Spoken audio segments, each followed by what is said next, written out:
G'day tankers and tankettes, welcome back to Bushka on Blitz. Look at that machine, you can see there front and center in the middle of your screen. That's the IS3. It's got a fearsome reputation amongst aficionados of tanks, and it's well earned. It's an interesting looking tank. It's certainly got some unique characteristics, especially for its tier. At tier 8, it's where we start seeing pike noses introduced to great effect. Now, this tank, I should explain a little bit about myself and the relationship I had with this tank. But before I do, I'll tell you actually where you can find me and who I am and such. I'm a player on the Asian servers of the Blitz portal. You can find me on the Asian server forums, but under the English-speaking section. You can always drop me a line there, or drop me a line here in channel on YouTube, or finally, you can follow me on Twitter at Bushka on Blitz. Now, I started off with this tank. I had quite an affinity for it. I thought it looked fantastic. I was dead keen to get on board and get one, and it was very, very early on in my career. You can see now I've got about nearly 12,000 games played. This tank was in the first couple of thousand of them, and I really didn't utilize the skill set of this tank very effectively at all. I ended up with a 52% win rate on it, but to be honest, when I first finished the grind, and I ground it honest, hand on heart from toe to top, all on my own, and no free XP or anything like that, and it was sub 50% when I did that. Clawed it back up to 52, doing some plats with mates and such a few months back, and then in the purposes of this review, actually revisited it and dragged it up from 52 to 55 in about 60 games. So we won about 70% of the games we did for the review, which is a real indicator of both how much I've improved as a tanker since I used to drive this thing and how good the tank really is. Now, the main issue I had with this tank is the grind, and I'm going to touch on this, but I'm going to actually do a lot more of the chat today in game situation, looking at game tape, because I think this is a tank that you really need to see in the flesh to understand how it works and how it relates to the tanking universe. But I will say this, the grind was very, very tough. The turret is a must get. The stock turret, I'll show you, we'll mount the stock, girls and boys. This is how she looks straight out of the shop. Now, looks pretty much the same, right? You can see the end of the gun is a little bit different. The tracks, no big differences there. The turret, however, is a lot softer. You can be penned all over in this turret. When you move on up and you get the new turret, the IS3 turret, you can see it's a lot rounder, it's a hell of a lot bouncier, and it's got much better armour values. The gun, however, 175mm of penetration on that 122 D25T, or the idiot gun, the 1D10T, that's 175 average pen as well as the D25T 175 pen. And that's what you struggle with on this tank. The gun does make this tank. The BL9 gun gives you 225mm of average penetration, and it's that average penetration which really makes this tank work. We're going to have a look at the armour profile first and foremost on this tank, and I'll just add all my stuff back in here. I'll give it an extra bit of love. 7 APCR, I never carry that much. We're going to have a look at the armour profile, because I think that will speak volumes, and I'll show you a little bit about the penetration values of this gun and why the stock was really, really hard for me to grind as a noob. Now, let's go straight to the video for that one.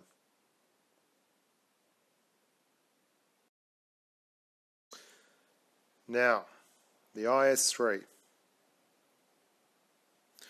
Okay, boys and girls, this is what I'm talking about. The issue with the IS3 when you're grinding is that the 122mm stuff, the D25T and the D25T and the idiot gun, the 100mm D10T, they all average 175mm of pen, and that's not enough to actually pen frontally another IS3 unless you fire APCR, and that can be an issue if you're grinding and you're new to the game especially, and you're trying to actually make money and stay in the game and not lose all your cash. If you've got to fire gold just to pen stuff and you're not making much money and you don't know how to drive your tank, it becomes a really tough gig. And that's what happened to me when I started off on this tank. I obviously didn't know what I was doing, and I couldn't pen anything, and I struggled tremendously to make cash and keep up with repairs. However, at the end of the rainbow, you have the BL9, which will solve your penetration problems. Until then, you've basically just got to utilise the strengths and the skills of the tank and pick your targets. You've got to tough it out. Rome wasn't built in a day, and you'll learn more from actually firing an inferior weapon and learning how to survive with an inferior weapon than you will than just walking out there and pressing an I win button, which is not to say that the BL9 is an I win button. It's because it's not. I'll show you what I mean here. If you've got the 122mm D25T and you're facing a T32, which is a ferociously famous turret, which is very hard to pen, and you're firing your standard AP rounds, it's all red on the upper glacis. Now that's a fragile upper glacis. That's 185mm of effective armour. But that's not a lot of effective armour. It's just that your gun's got crap pen values. You average 175 pen with all the stock guns apart from the BL9. The BL9 averages 225 pen. That's 50 pen. That's, in effect, it's 30% more penetration than any other gun in your tree. So it's no surprise that when you switch that gun from the 122mm and you select a BL9 weapon, which is a T9 gun, it all turns green. Life is rosy. And it's a lot easier to pen those pesky American T32s. You're never going to pen the turret. That's effective, look at that, effective armour of 298, 298. You get 300, 540mm in there, 423. It's just, you're never going to do it. But that's the T32, and that's for another day. So let's talk about the IS3.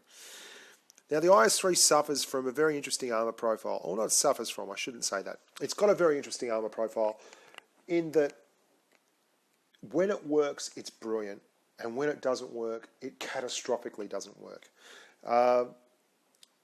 Your pike nose is brilliant in that it will funnel stuff off to the side, and it will bounce shots more often than it will actually block shots. However, if someone has enough penetration and they're just going to go straight through, they will literally just go straight through, and no amount of putting the pike dead straight at them is going to make any difference to that. And the reason this is catastrophic is that if I give you a look here at the modules, you will see on either side, equally distributed, is your ammo rack. If you can get a shell hard enough into there, into the ammo rack, and hit it just right, you can explode the entire tank. You can one-shot an IS3 with an ammo rack.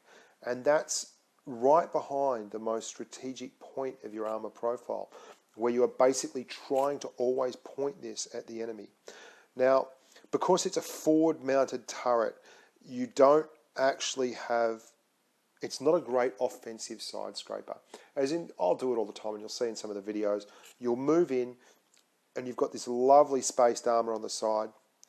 You can see here, look at all that spaced armour.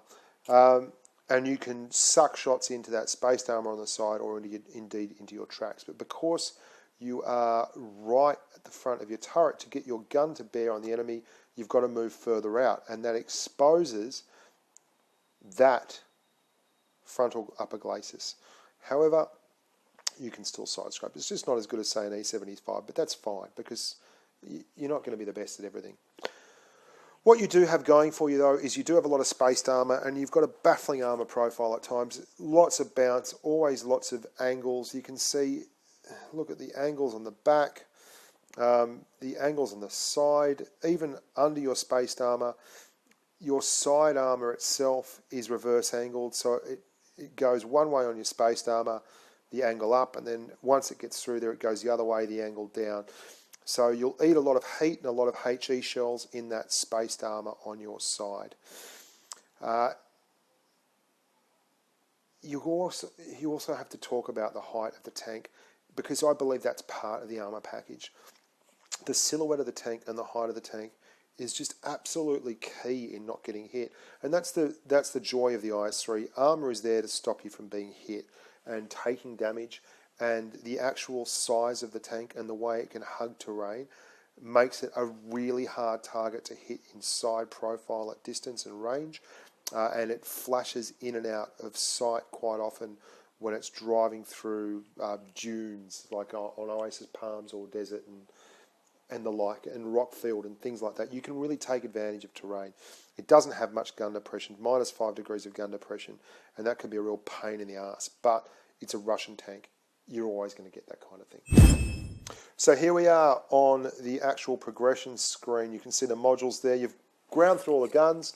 You've got the second turret. You've got the next engine. And you're looking at moving up in the world, and you get the BL9, and you think all your problems are solved. And they're not. Yeah, they're just not.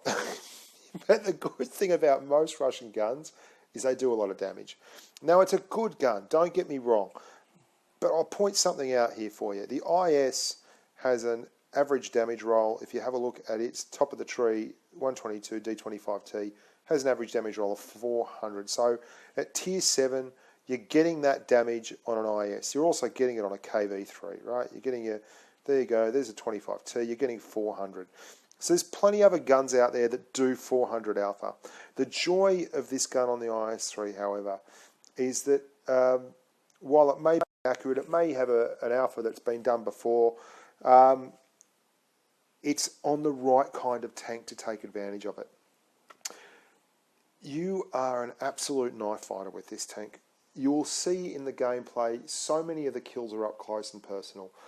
You want to face hug. You want to get in the enemy's grill. You want to make all those angles work for you. If you're at distance, people have an opportunity to pick and choose their shots. You've got weak spots that can quite easily be hit. The side of your tank, if they've got enough penetration, they'll go through very easily. But if you're up close, you can take advantage of other people not having the gun depression to get down and hit your tank, especially tall German tanks like the E100 and the E75 and the like. You can get right up close on their sides. You can face hug other tanks so that they can't depress far enough to get into that pike nose, and you've just got to watch the top of your turret when you do that. Like most tanks, you can be hit through the top of your turret. But that B on the suits this tank. It's just like a big punch in the face gun. You're not going to be subtle with this weapon. It's 0.40 dispersion with a 3.4 second aim time. That's terrible. I mean, 400 alpha is a big, healthy alpha, but 225 pen's a good solid pen, but you know, it's nothing to write home about, guys.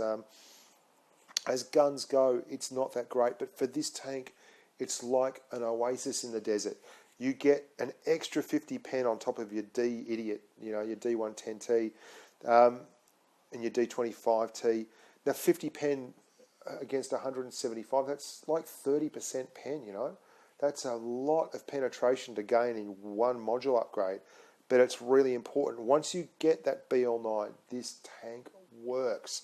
Before you get that BL9, this tank is like pushing poo uphill with a stick. So that's my perspective anyway. 38 kilometers an hour, 30 degrees of traverse and 20 degrees of turret traverse. That's pretty good, actually.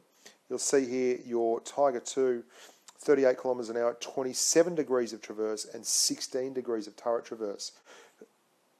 You can move around really effectively with this tank. So, interesting tank. A lot of people compare the IS6 and the IS3, despite the fact that one's a premium and one's a stock ground tank. And they certainly do have some very large similarities, quite apart from being about the same height. IS6 slightly taller, maybe, yeah, much of a muchness. But you can see, look at the size difference there. That profile is killer for the IS3. It's one of the reasons it does so well. It can hide in the seam of the grass, whereas the side profiles of the E7, of the Tiger 2 and the T34, you really got to watch your side profiles. This thing is so good at hugging the ground and getting to spots.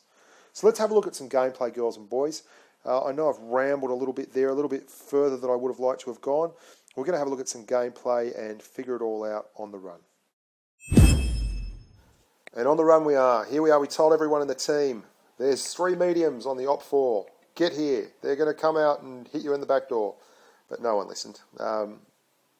Yeah, it's very odd.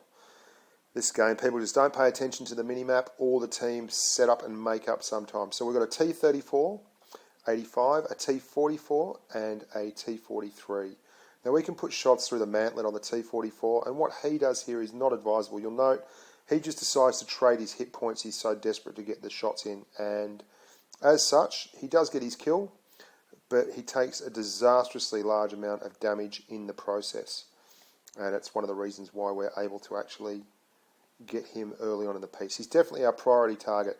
You should always be prioritising when you're faced with 3 tanks. Either the tank that's going to do you the most damage or the lowest hit points. There's all kinds of mitigating circumstances. One of the circumstances here, which is a real bummer for me, that T-34-85 is running the big caliber derp howitzer. And he sets me on fire and gets one right up the date here. I can't turn my back on the T-43. He's got enough pen on that 85, I think it's an 85mm or a 90mm, to actually do really big damage to us. So we've got to keep him piked. And there's the fire. Thanks very much, T-34-85. I think it's U15923 or something. T-43 doing the best he can. But again, that mobility on this tank. The pike nose wouldn't work if you couldn't traverse quick enough to keep it in front of people. It's a lovely balance, the way they've actually engineered the tank in the game. It's got a pike nose, so it needs the agility to keep that pike nose in front of people. At the same time, it doesn't have a weapon that can fire long distances accurately, so it's got an up-close and personal weapon which works perfectly with its armour profile and the whole theory of agility and traverse. This T-34-85, you know, the hit points he took off me were probably the difference between the opposition team winning and losing the game. Now, I'm sure I'm going to get hit from behind here because they've cleaned everyone out in there. And just as predicted, the IS3 is going to pop up. Now, you'll note here, we're using the tank for, in front of us, the T-34-85's carcass. To get out there, put one in the IS3, we've loaded APCR, and then we pull back. And the reason I pull back is because the gun depression on the IS3 is bad, and its penetration values are bad. So I'm going to make him actually come down so he can get a shot, and put my pike towards him, got him on a reload, and I know I've got the kill here. We've got APCR loaded in the hole, so it's going to go in. But we've still got T-34, a full health T-34, and an SU-100 who's firing at me down the end. I've got to take the T-34 first. The SU-100 is going to get free reign at me. It's just one of those things. You run out of... it's a numbers game, and sometimes you just run out of numbers. But you can see even then we're facing the pike towards the SU-100. This is a bit of a lucky shot, I've got to admit. That would very rarely go in, and it's a big high damage roll on the SU-100, but it's not enough. But a really good game to illustrate just how this tank brawls, and that's a brawl. There's 3 tanks in front of me, and then an IS-6. It's all coming non-stop, and I have a little bit of a go at the team. You guys suck. Everyone's 12 years old at times. I felt if we had have listened, we might have won that one. I don't like losing them. 3 zeros in that one. Brilliant stuff. 156 from the old flat Panzer. Not to worry. Do your best, guys.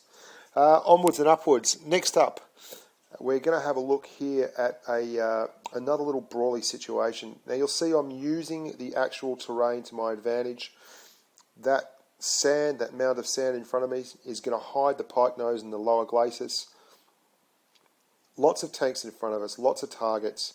This is one of my favourite spots to use this tank. Oh, that .40 dispersion. That one just went dead set straight into the wall.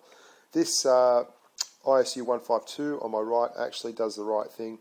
He holds the line and keeps that IS3. Well, there's an IS3 around there as well. You don't know that yet. Sorry, I've spoiled the surprise. Keeps the IS3 to stick his ears in and not come out and stop me from having my way with these lower tier guys. Now the M4A is going to make a desperate bid for freedom along the left there. Unfortunately, he just gets beaten by the reload. Only a second in it, but that's all it takes. Like I said, it's a numbers game. You can see this tank is almost sinuous in its movements, very snake-like. It's got that forward-mounted turret, like the head of the snake is on the front of it. It's moving around and about, backwards and forwards. Always moving, this tank. Always got to keep it moving, except when you stop. Now there's the IS3 we were looking for. So we put one in, we return fire, and then we're going to pull back. And this is a a very simple example of the side scraping ability of this tank. You'll note this spaced armour all along this left hand side. I'm giving that spaced armour to these guys to have a shot at. I'm not giving them any shots into my absolutely unprotected front in case they're loading APCR or gold ammo. We set the T44 on fire. He gave me his side. There you go, there's the IS3. We're just going to give him the spaced armour again. Move out, draw the shot. Come back, and the Cromwell's unprotected. And now look at the toe on this tank. The ISU 152 is holding him there. This is why I love this as a heavy brawler. We move forward very quickly, good turret traverse, getting across, and snap the shot in. .40 dispersion doesn't make any difference when you're firing at that close a range.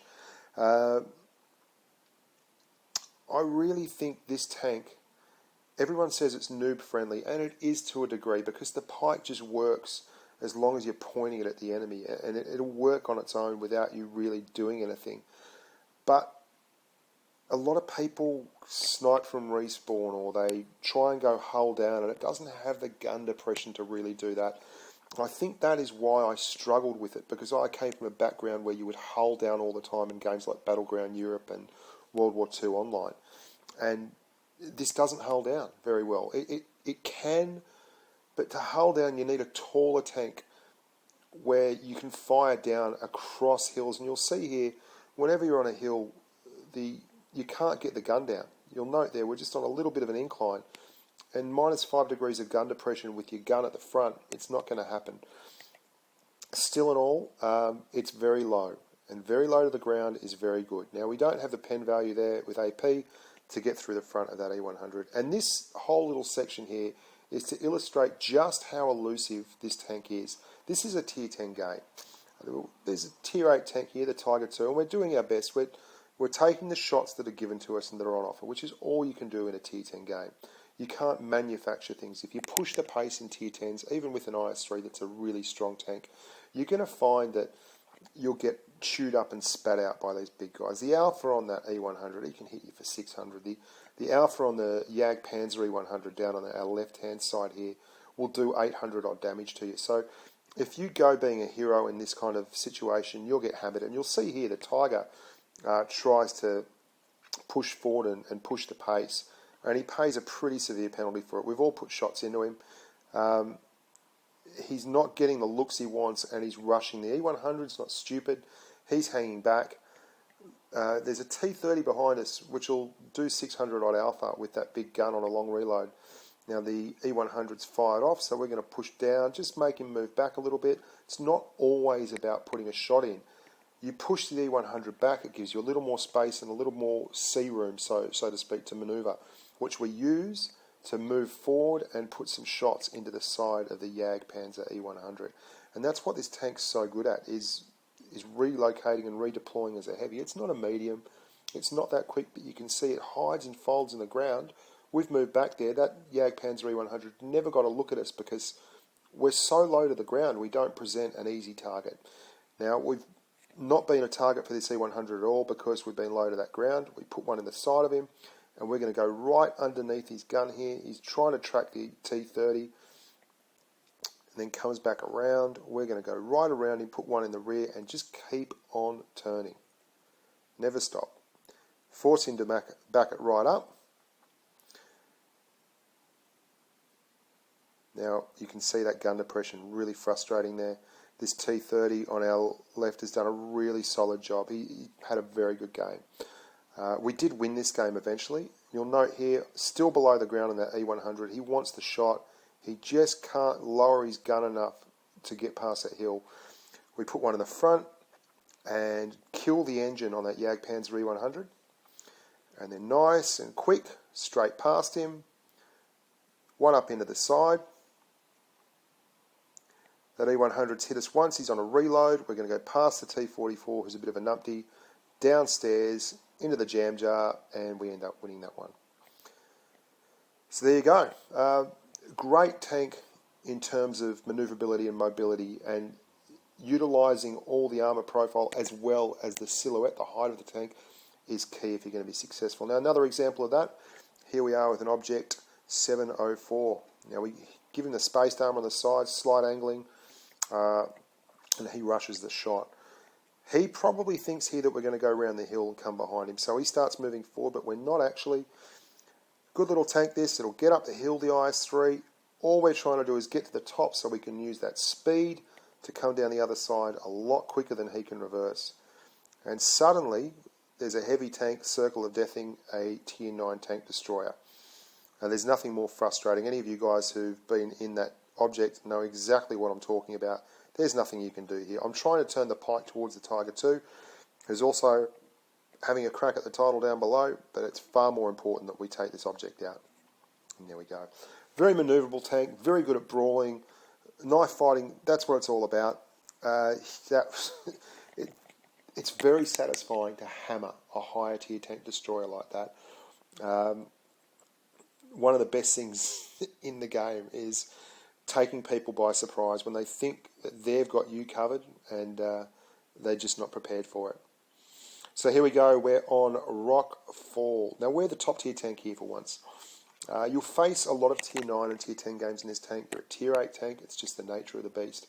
But you should understand that if you utilise this tank correctly, and if you try to actually support your teammates when you don't have the pen to really do the job, even just being a threat on a flank and stopping a bigger, higher tier tank from doing damage can be a really successful tactic. Now, this Centurion next to us here was an absolute numpty. I don't know what he was doing. He kept bumping into us earlier in the game, but I've dissed that out.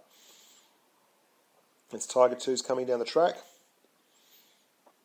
You'll note that this position on Rockfall is not a bad one at all. It's very hard to get effective fire into a pike nose when quite often the most effective place to fire is where those concrete, well, they're not concrete, obviously those in-game walls are in front of you, those slashed walls. It's a really good spot, and you can fire straight through there at anything that moves. Now you're going to see a little bit more brawling here. We haven't got a kill yet, but we'll soon remedy that situation. That Tiger, I mean, look at the profile. Look how tall that tank is. There's a mound there, but there's absolutely no way to hide behind it. And there's no hard shot. Now this IS3, he's got his pike nose angled, which is incorrect, obviously. And we drill one right through him very comfortably. That T-44, he's looking to nail this scent, who does a good job of ruining. Look at this. Ah, dear me. And then the T-44 caps it all off by driving into the bunker, and we nail him. So we're down 2 tanks here, but we soon put paid to that. We're only down a tank. Quick move forward from the IS-3. Really good solid acceleration for a heavy. And you see this gun depression. That would have gone over the top. You've got to be patient. Got to be patient. We put ACR in the pike right there, APCR. And I don't know what this Tiger 2 was thinking. You're beginning to see an example of a .40 dispersion Russian Derper in a sec, this BL9. I don't know where this shot goes, but it doesn't go into the back of the Tiger 2. And you're going to get shots like that, and it's frustrating, but it's part of the tank, and it's factored into the game. All the numbers say that this tank does really well, and it does. If it had a better gun, it would be an unfair advantage for the tank, and I agree. I mean, you can see right here, the side of this tank that we're looking at, the Tiger 2, is just a wide open barn door, whereas the IS3, you're still a chance, if you're hitting the side, to eat a shot in the tracks or the spaced armour, or you can wiggle out and it'll go over the top of you. And this is just a fool's around here. I should not be trying to shoot this Panther M10 from there. It's a waste of everyone's time. The gun velocity isn't big enough, that isn't quick enough anyway, and we'll get him on the reload here. He's going to come past. Nearly take him out. So it's now 4-3. So we've had a very good last stand. Most of my team was running around down the bottom there, but the rest of their team was as well, so you can't really blame them for that. The Ferdinand's the most important one to kill, and we're looking for him. Get a shot in the side, make him a one-shot kill from any of those tanks down below, which is a very handy thing.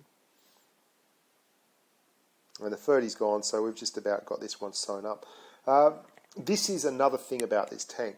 it's a great bully. Some tanks, even when you're fighting tier 6s and tier 7s as a tier 8 tank, you're still in fear for your life. In this tank, it's got the traverse and the frontal armour that you can absolutely bully lower tier tanks. Great shot there, Justin. Wonderful. Way to rush it. So it's just us versus these two, but there's a Radley Walters in the offing here if we get these guys. And I think we'll get it. What do you think? Pretty certain. You'll see this Panther, he does a good job the whole game for them. Always moving, but really he does not have the gun to get through and give us any trouble whatsoever. And we get our 5th kill. Very solid, very easy. Nice performing tank. You'll see that I think we did about 4k damage, 5 kills, got the Radley Walters, Top Gun. Yeah, the Hellcat did 2k. Hellcats have, I've seen a lot of good Hellcat drivers lately. It's interesting how you sometimes note that. This is a tier 10 game. We've pushed up very hard on the left. And I'm going to fast forward this because obviously this is more about the position and the ability of the gun. Now, you've got to take your time with this weapon. But you'll note there's a big mound there on the left, and this is what I'm talking about with the silhouette of the tank. There's just no way anyone on that hill over there on the left is going to get a shot in at me unless I give it to them. And the whole time we're sitting here, moving backwards and forwards, the pike is angled quite viciously. You'll see I'm not facing straight towards them because the only part of the pike they can really hit is actually angled harder than it would be if I was facing dead on straight, and that means that it's hard to explain, but I'm only giving them an angle that's going to bounce. It's an auto bounce zone, what I'm giving them. Now, you never meet trouble halfway. We're just moving backwards and forwards here in a really strong position. There's an IS3 underneath us, there's a Panther 2 over there, but if they're not going to move forward, we're just going to keep pumping shells into them up here. And that's why we're allowed to put effective fire into the Ferdinand, fill him up. We're going to... I don't think we actually get the kill on the Panther here. I think the Object 268, Ace 2015. We do get the kill on the IS3, and we do, I believe, around about 4k damage, which in a tier 10 game is not to be scoffed at. It was certainly one of the reasons we picked up the win. But we don't get the Top Gun, which is always a bit of a bugger. But a very, very solid game at tier 10. Yeah, 4,051 damage. So it can effectively snipe on the flanks, but you've got to be so patient with this weapon. If you rush it, and you've seen all the shots I've missed in this video so far, they're nearly always taken with the reticle. It's just too large, and this is a very lucky shot. That shouldn't have gone in. That and the SU-100 shot. You're never sure they're going to go in. I run Vert Stabilizer on this. Now, all the literature I've read of late has pointed towards Vert Stabilizer as being a much better buy than an enhanced gun laying drive. And I've actually spent a bit of cash changing that for various tanks like the IS-7.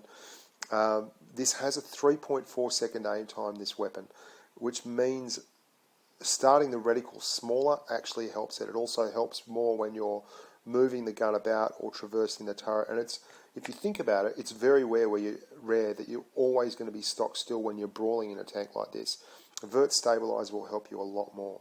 I run vents as well because big aim time, long reloads, they're all about minimising the numbers, and Vert Stabilizer, vents, gun rammer is going to give you the fastest possible reload, the fastest possible or the most benefit possible to your aim time.